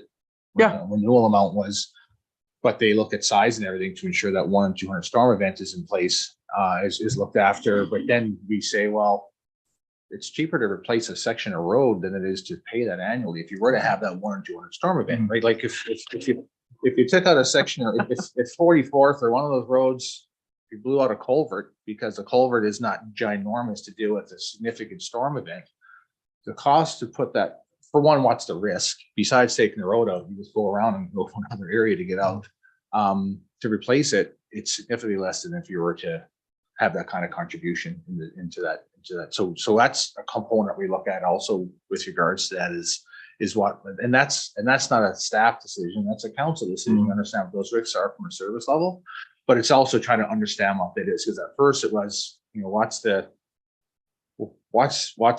replacement value or the upside or upscale requirement to deal with those storms. Well, that's significant, right? That's a significant contribution to have those types of storms looked after, and then you look at the risks piece, right? So just there's two sides of risk that go with stormwater. One is the flooding potential, right? Because you don't have adequate size or enough ditches to actually, and when you've got a community that's tiered, that's a concern, right? Because you're moving the water off the top down to the bottom, and you got to make sure you can drain it away. The other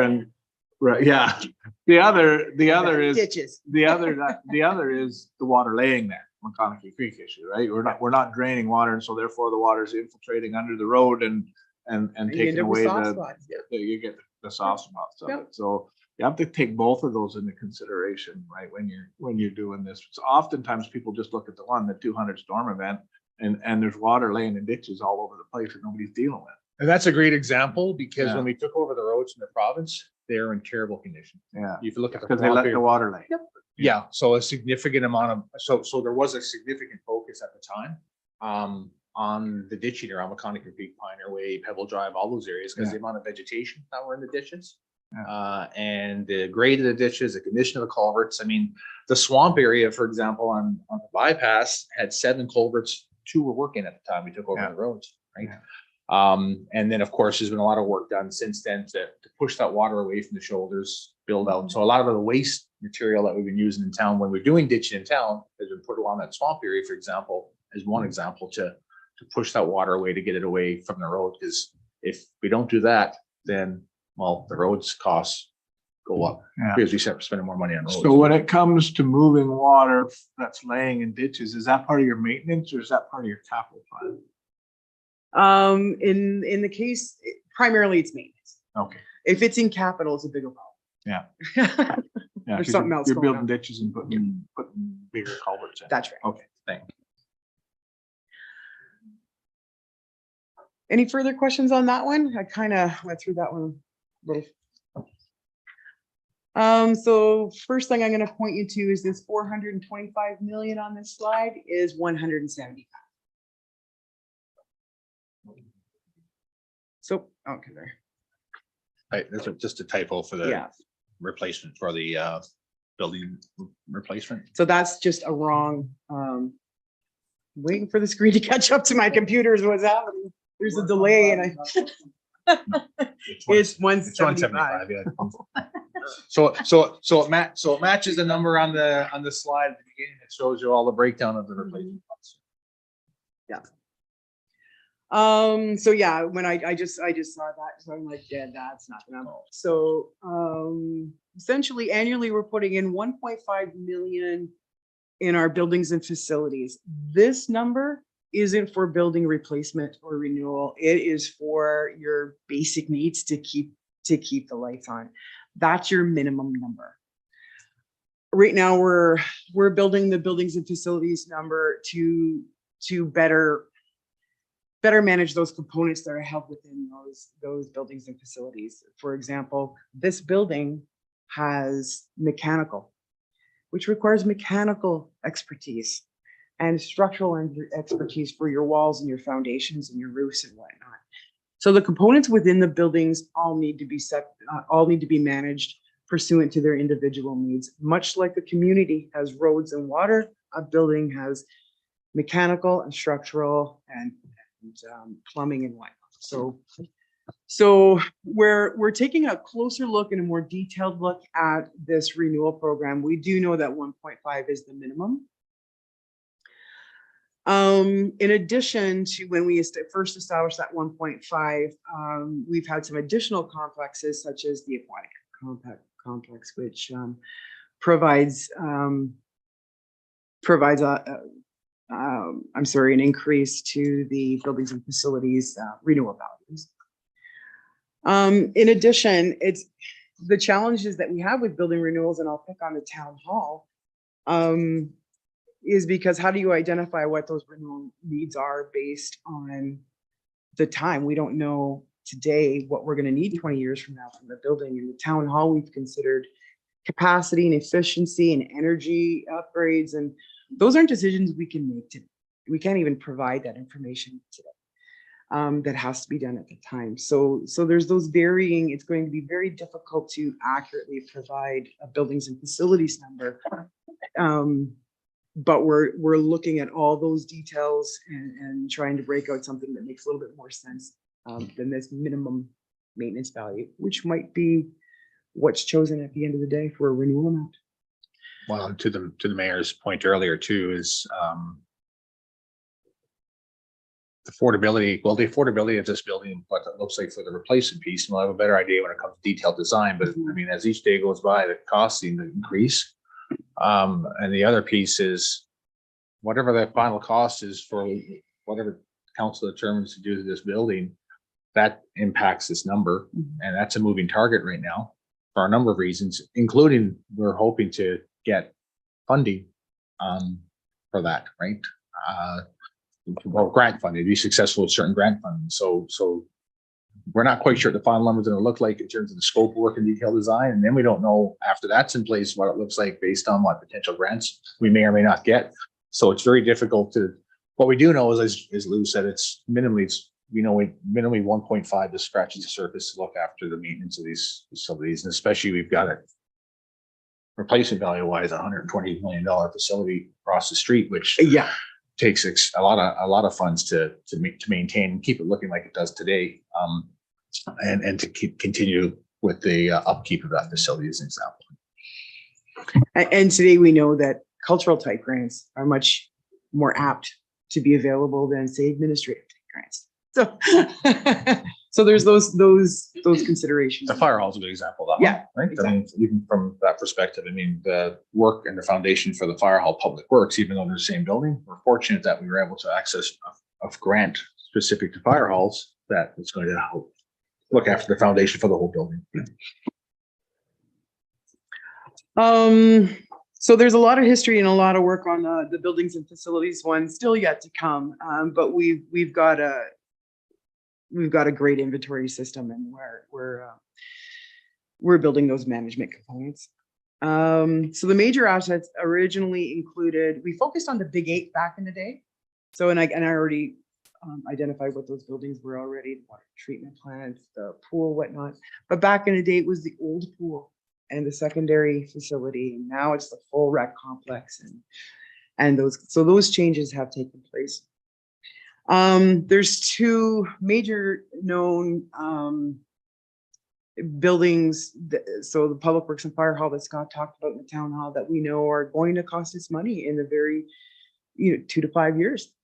So those are on the horizon. In addition, the airport has 3 critical buildings that were built in 1955. And so we need to start taking a look at those buildings and determining if they're adequate for the use and towards its condition.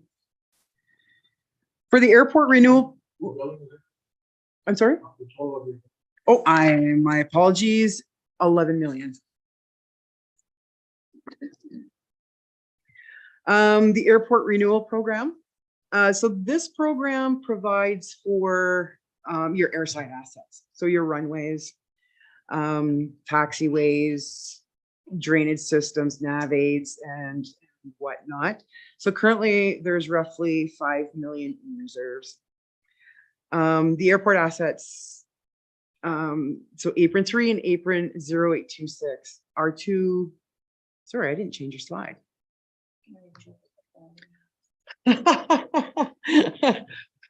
So apron 3 and runway 0826, they're in a failed state, and these assets are not ACAP eligible. The price tag, so 0422 was just rehabbed for 12 million. So 0826 and apron 3 aren't outside that number. So these are big renewal numbers. So you have a question? Just that they're not ACAP eligible because we don't have enough traffic for 2 runways.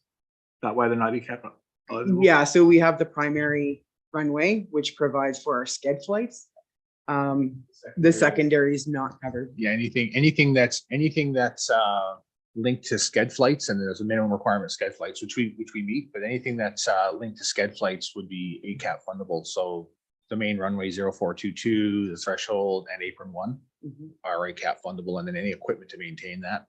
Anything outside of that. Sure, I take exception to any equipment. Well, yeah, we have some challenges here when it comes to Transport Canada's changes to that program, so that's for another day. But anything outside of that, so the apron 2, 3, and 0826, it's not utilized for sched flights and aren't ACAP, aren't part of the funding program in transport. 0826, previous decision of council is to run that and then base and shut it down. So we're using it for private. Currently, it's used for GAs, for general aviation. And the general aviation group like to use it. The cost to rehab that runway just would be, it's enormous, right? And there's reports that have gone to council previously to support that. So currently what we do to mitigate risk is there's increased inspections on that runway to deal with FOD, so foreign object debris, and also inspect the condition of the runway. But in terms of to rehabilitate that runway, it's in the millions and millions and millions of dollars. The GA folks will tell you when it's useless. Right? The challenge. They'll tell you when they can't use it. Yeah, and the other piece of it with that, with the GA folks, is there's been some pressure from that group to keep it open and to maintain it, right? So we do maintain it from a basic maintenance perspective. Obviously, it's plowed and it's looked after and it's swept and stuff, but there's no funding going in it because right now, what needs to happen, that runway needs a complete rehab, right? Which basically tear it up, the drainage, everything, and millions of dollars, right? So when we did at the Peace River Airport was, or St. John Airport was 16 million to completely rehab, well, to bring it up. We had to redig it. And do you recall how big that was? No, dimensions of it are off the top of my head. But yeah, I'm just curious. So 0422 is 89 or 90,000 square meters. 12 I million. suspect they're close to the same because they were built by the same people essentially. Oh, back in the okay. day. So, and that was 12 million. So Yeah, but that was 12 million. You consider, Lou, is that was your rehab to do an overlay. and That's an do overlay, lights yeah. and stuff, right? And that was to reduce the size because we went from Yeah. 200 to 150 for Correct. width, right? Yeah. 0826 requires full reconstruction, right? So we're not talking about tearing up the asphalt, throwing down the base and throwing more asphalt down. We're talking about complete reconstruction, tear it apart and rebuild it from scratch. And that's a significant amount of money. So Councillor Derwin. thank you. Remind me then, forestry or the fire service doesn't use the one that's decommissioned right now, or that. Like, No, they don't use that their at all. planes are too big. So, They have like they got an empty difference. Shut up, sorry. So they can, and they have with their layer tractors, right? When they're empty, when they're coming in landing, which they can buzz in and out fairly quick. But the larger aircraft use 0422 because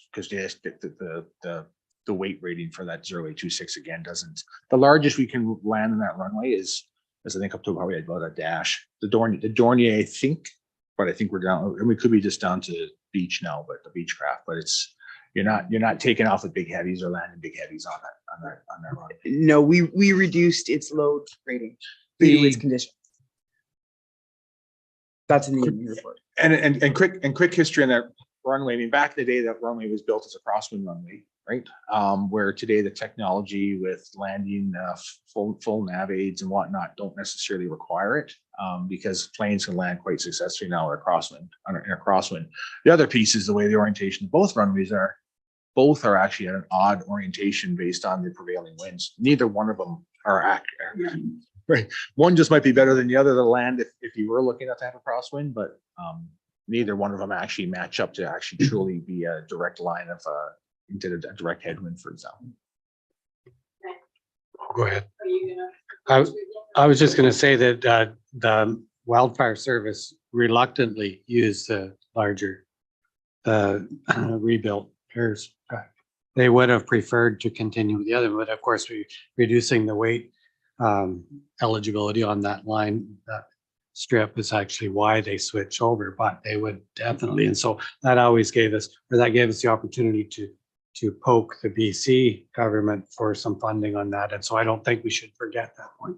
And we continue to poke the wildfire branch. They've indicated, because there was some plans way back in the day to do some significant upgrades down towards 8.3 where the current bases for initial attack bases. But they're not, unless there's a significant reduction in cost to do upgrades down, they're not willing to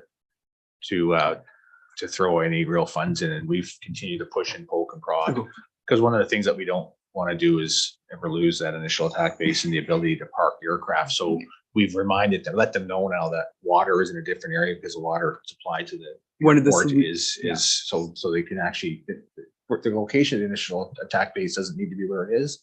Primarily was there before because they were pumping water up from the river, right? So there's certain options, but it's just we continue to have those discussions because we never want to risk running the risk of having them pull out and just be strictly positioned in Fort St. John in the summer months, right? And that's a fear that we currently have, to be honest with you, especially when you look at parking the big heavies. yeah, that's where I was going to. It's much like what Councillor Sewell said. I don't think we should lose track of any opportunity that could present itself in terms of getting that changed, because I think there's a big fear in the community that could be run out of Fort St. John, and I think we need to do everything that we can to ensure that it doesn't. Yeah, like they set for up our a own temporary- safety, They right? set up Like, they set up a temporary system at one of the other hangars to be able to fill and park. But again, they weren't able to. They used to have that aircraft used to have to leave at night to go back to Fort St. John so they can clean out the belly of the aircraft because they don't have the proper infrastructure at that temporary location they're using. And that big aircraft can't be parked down by the initial attack base because the Apron PLR 3. rating, the weight rating for the apron 3 doesn't support anymore. Like it's literally sunk to the asphalt on a hot day. yeah, I remember that. So- So I think Yeah. Anyways, it's worrisome given our continued lack of transportation services in and out of our community. I think it's just something that's, I just don't want to see it fall through the cracks. I know you won't, but just wanted to make that clear that it's just one more service that we are being reduced in our community in terms of forest fires, in terms of community safety. So yeah. Yeah, and you know, we're 10% of the province in land mass and 99% trees. So Right. we definitely want to keep that service. So is 0826 BCAP eligible? No. Oh, BCAP, not So, ACAP. so BCAP. yes, so BCAP though is a grant fund that annually has $7 million in it that the provincial airports have to share. Yeah. Whereas 0826 would be at least $7 million. Yeah. So that's it's got limited ability to help us out in that regard. You'd But have to be doing it little pieces at a time if you got portions of it, or lobby the government for more money. correct. Yeah, and the reality, when you look at the cost to rehabilitate 0826, significant lesser cost if you were to move the initial attack base, right? Because there was actually a proposal to remove the initial attack base closer to 0422, especially now that there's water, because one of the big obstacles was the water issue. And now look at the water, we purposely ran that water line right down that area just so if they needed to, they can connect to it directly. And they'd be able to, I mean, the other piece is the base could be here where they park aircraft. You don't need to park, you don't need to pull up to the initial attack base and plug in your aircraft right there. It could be anywhere else. It's just having that parking area, an area to stage that aircraft, right? So, Right, so you'd be building a bigger apron rather than a new runway exactly. if you move the initial attack base. Because Okay. you can literally come off of 0422 before you get to the airport and the terminal building, bank left and stage there, which essentially they were at the hangar, the very first hangar on the left-hand side, the old right hangar, because it was recently transferred, right? Is where they were temporarily set up and filling tanks and whatnot when they were over the past couple of years when they had to move the big heavies out of the way. So there's actually a report pending, another report pending coming here based on strategies and taking a look at those assets. So not specific to just the airside assets, but the building facility assets as well at the airport, because we're going to need some direction and we're going to come get that from them.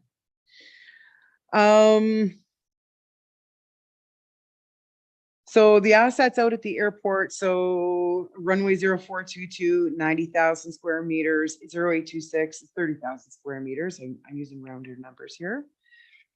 There's 2 taxiways totaling 9,000 square meters and aprons total 77 square meters, and apron 3 is by far the largest. Yes. So gravel roads, terminal, and then the 2 main. Terminal and two main. So gravel roads, so we've got just under 1 kilometer of gravel roads out there going to the lagoons and whatnot. Navigational aids are included in this program. Airside access roads, there's 8 kilometers of those, 8 kilometers of perimeter fence. So all those assets are included within the airport. Specialized airport equipment is part of your equipment or part of the airport? Specialized airport equipment is It's airport. That, Yeah. so you. That would be It's not in part of this- your municipal equipment. It's No. specific to the airport. Yeah, anything specific to airport operations is airport. Whereas roads are in roads. We water's in do water. we do share some at times though. There's some leniency. Backhoe, stuff like that, of course. No, we've been asked before. Like we start blowing every window out of the houses along the. Or we'd love to use the plows too, as they do both lanes at once, but you hopefully there's no traffic coming towards you. So last but not least, we have vehicles and equipment. Historically, we've put 720,000 annually into this program, and this was one of the few systems that was in place. And it's just generally an inventory sheet that identified a lifespan per unit divided by that many years, and there's your renewal number. But those renewal numbers were never updated, and the list itself and the upgrade in required equipment. So we do have a draft vehicle and equipment asset management plan. And so this year, that plan identifies 840,000 for renewal. However, I'm not confident with it given the inflation costs that we had. And in particular, last year we went for a mobile sweeper and we budgeted 340 and the costs came in actual, which is off a quote from the same supplier, came in at 440. So I don't want to present these numbers to you until we take a look at this. So that's also pending. So you're going to see a lot of with respect to the actual inventories, we have 6 cars, 32 trucks, pickup trucks, 32 pieces of heavy equipment. So that's your plows, your excavators, your Vector, 40 support equipment. So your trailers, your towables, 8 emergency vehicles and 24 accessories, which are your buckets and wonderful stuff like that. Each asset is looked at. For example, the fire department's emergency vehicles, they're extremely critical. They're much more important than one of the plows we have in our fleet. So their life cycle is based on actually the underwriters' recommendations, which is within 15 years. It's off first line duty. I'm using airport terms that I'm not quite comfortable with. So it's off first line duty and put into reserve duty and then taken right out after 25 years. And these are based on recommendations within the unit. In public works and the airport, it's a little different. The airport, their most critical piece of equipment, I'd say, is the sweeper. And ACAP will provide for that particular piece of equipment, but on a 20-year schedule. That's insufficient. Yes, it is. And that's the same with we're one plow. And so there's some investigations going on and working with the regional community of airports to start lobbying for that kind of a more appropriate schedule from ACAP is because it's insufficient. So the current so we're going to just reconfirm what the numbers look like, and we'll give you a more accurate number based on the significant changes. And I'll pick on public works more so. If we know that like the Vector is a piece of critical equipment and the plows are critical equipment. However, we have multiple plows in the fleet. So that becomes less critical because we've got redundancy built in. The Vector, we don't have redundancy built in, and that is a critical piece of equipment for steaming and flushing, and it's specific to municipal. So there's no other unit around like it that can handle the municipal sewer flushing detail that we have. So that's an extremely important piece of equipment for our public works functions.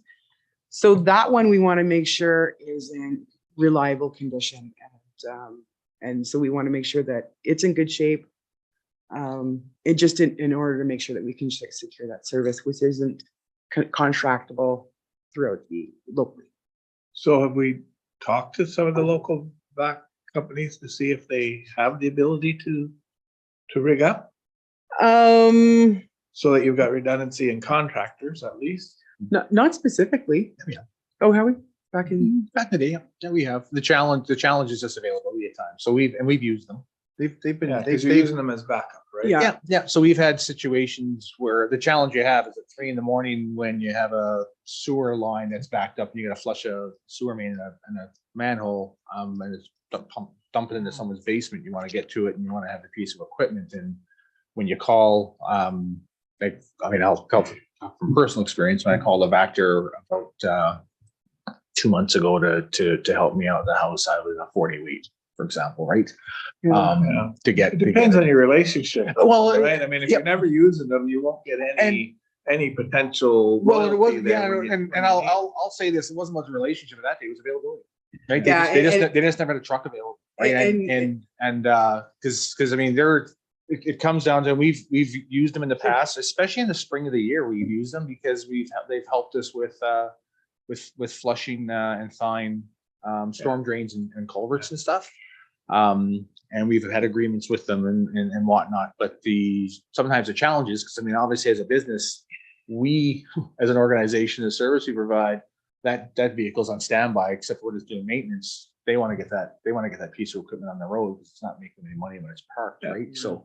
So we have, but on the flip side, we've also helped out some, the odd business or hotel in town when they've had issues, which has been their own issue, and they can't find a Yeah. vac truck themselves, and we've helped them out, right? So the opportunity. It's just a comment about having redundancy. I It's- know how much a vac, and you cannot afford to have a vector sitting around just in case you need it. Yeah. You're better it's- off working with your contractors to try to get them to be prepared. So, yeah, and so the challenge that we have from a cost perspective is availability, and actually that's decreased over time. Back in the day, the oil patch used to be a big competition for availability for them. Then there was a time where we had lots, and now their presence is dwindling. So redundancy could be built in, particularly if there's specialty parts. So that bit I haven't looked into. So, but there are specialty parts specific to municipal sewers. So that bit, that's a great suggestion. The other issue, those things that our vector is designed for, which some of the industrial vectors aren't, the vac units aren't designed for in terms of the multi-use of our Yeah. vector, right? In terms Yeah. of It's being able to- municipal specific. But the point is, we have those conversations that did occur in the past, and the need hasn't been there as much today. But it's something I'm sure that we can. There's no reason why we shouldn't have those conversations. I'm sure. It doesn't. Any further questions on vehicles? I just have one comment on the vehicles. So for yourself, Mayor, and Councilor Dickey and Councilor Ian still on, is one thing we don't do as part of that replacement program is we don't just say the time's up, it's time to replace it. No. We push it to Yeah, the I end, right? We apologize. look at risk, and so, for instance, when that pickup truck that we move out of the fire department, we don't replace it and send it away. We bring it over in Public Works, right? Because if it doesn't start at 3 a.m. for Public Works, well, they'll get a boost and they'll be fine. It's pretty important that a fire's up at 30 below at 3 a.m. for the fire department, for example, right? And similarly, for pickups, we'll look at minimally 10 years, but after that 10-year part, we'll do an inspection of that vehicle. And if it's in reasonable shape, it's not going to cost us money, we'll push it. The plow trucks, we do the same. Correct. And Plow there's a run to fail. There's a run to fail we can apply to some pieces of equipment, and some pieces we can't. We proactively want to renew them. So I'm still here, she's. But they just moved down the list. Exactly, right? yeah. It's the last vehicle that runs to fail, right? Exactly. Yeah. The last plow truck we replaced, Yeah. we pushed it an extra 5 years, right? The last- but we have that ability because we've got Yeah. the redundancy, right? So Yeah. you can play a little bit more with those pieces of Yeah, because that equipment. last plow truck, when it should have been replaced, we pushed it 5 years more. Yeah. Because we informed council, say the risk is that it could fail at any time this winter. And then we're buying a new plow truck. So Yeah. we had it in the budget. Well, the reserve was there for it, but we got an extra 5 years out of it. Yeah. And it was in pretty rickety shape. And we kept it as a bit of a backup, but it's in bad shape right now. Yeah. But you that's can train people on it. I mean, there's so many things you can do with a whole bus. Well, what it's Yeah. good for right now is in the winter, summer, when we need an extra box truck. Yeah. It gives us an extra box truck, right? Unless it has significant maintenance requirements, It's not it'll just hurting anything. plug away, Mhm. right? So that's how we run that system. So, and that's how the Yeah. wording, when we bring that policy back into the vehicle program, is that the policy wording be in such a way that the intent is to push it, and look at what the risk is to failure. If failure doesn't create a huge risk for the organization, the community, then we'll push it and run the fail, Yeah. right? Because some organizations, I remember as I can for back in the day, I mean, 10 years and 12,000 hours, or if it's 12,000 hours on a piece of equipment, could be nice and perfect on a mechanical issue, and brand new piece of equipment rolled in, the other one left. Well, the residual values sometimes. Absolutely. There's programs out there that dictate that. Yeah. When we get $8,000 for an old plow truck, we're good. There's not much value left. We've run it out. All right, are there any last questions for staff? Okay, well, thank you very much. That was a very enlightening presentation. I appreciate it. I certainly learned a lot today. And yeah, I thank you all for putting that on for us. So there's no media, I don't believe, to ask questions. So we are adjourned. Thank you. Thank you. Thanks, Brenda.